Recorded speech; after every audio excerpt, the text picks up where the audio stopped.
Ngayong araw guys ay mag-relax muna tayo at pumunta muna tayo ng dagat at magkikilaw tayo.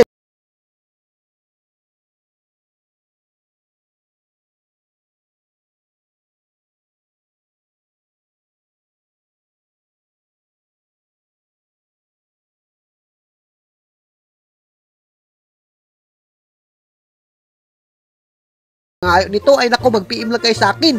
At sa puntong ito guys, hindi nga pala makakasama si Ivy dahil napakalakas ng ulan at napakadelikado. Kaya naman ako na lang mag-isa yung pupunta ng dagat at nagsisyo na nga muna ako. Binisita ko muna yung nagtatrabaho dito sa ating gagawing farm. At sa susunod laag kayo dito ha. Pag hindi kayo lumaag dito, magmamahay talaga ako sa inyo. At sa puntong ito guys, hindi na ako nagpadugay-dugay. Lumakaw na kaagad ako at nangita ako ng mga isda na susudanin namin. At pagtingin ko dito, naku, mga malalaking isda yung nakita namin. Kahit malakas yung ulan, nakakuha pa rin sila ng mga ganitong isda at napaka-presko pa. Kaya naman hindi na natin to papasayluin, papatimbang na natin at dadalhin natin to sa dagat.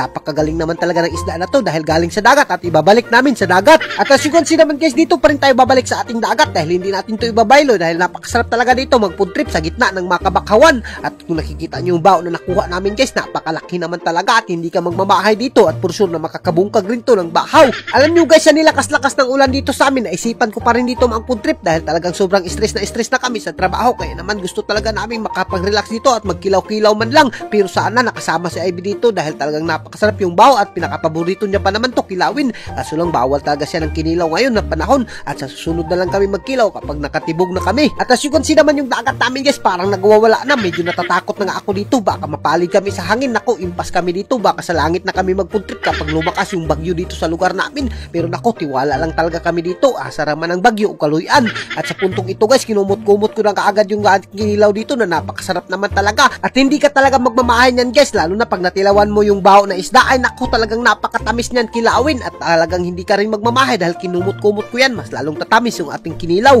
Alam nyo ba guys, yan ko lang napagtanto na sa buhay, hindi kailangan mag-stress, kailangan talagang mag-relax kahit kaunti at wag puro trabaho at kailangan rin natin pumunta dito sa dagat. Kaya ako guys, ganito talaga yung mga ginagawa ko kapag nai-stress ako, talagang nakikilaw ako at for sure na mapapalaway na naman natin yung mga marites na manonood sa atin at magmamahay na naman sila dahil hindi sila nakauban dito sa atin. Kapag umuban kayo dito sa amin guys, kailangan nyo talagang sumubok sa napakatugnaw na panahon dahil talagang sumusubok kami kahit napakatugnaw at asara man ang tugnaw o kaluwian dito guys sa dagat namin na napakaganda talaga. At sa puntong ito guys, nangaon na nga pala kami at hindi na namin pinasaylo yung kinilaw at for sure na nabungkag na namin yung bahaw dito at dito nga lang pala kami sa ibabaw ng katungan ng ngaon dahil medyo taob-taob at wala kaming gakit na dala. At as you can see naman guys, talagang napakasarap yung kainan namin dito. Masarap rin pala yung kinilaw guys kapag tugnaw-tugnaw ang panahon. Buti na lang hindi na kami binagsakan ng ulan dito at talagang humuyaw na siya, kaya naman nagpatuloy na kami sa pagbungkag ng mga bahaw. At as you can see naman guys, napakasarap talaga yung kain namin dito sa ibabaw ng bakhaw. At alam nyo ba yung ulan dito sa amin guys, talagang sobrang lagot na kami dahil 2 semana na hindi pa rin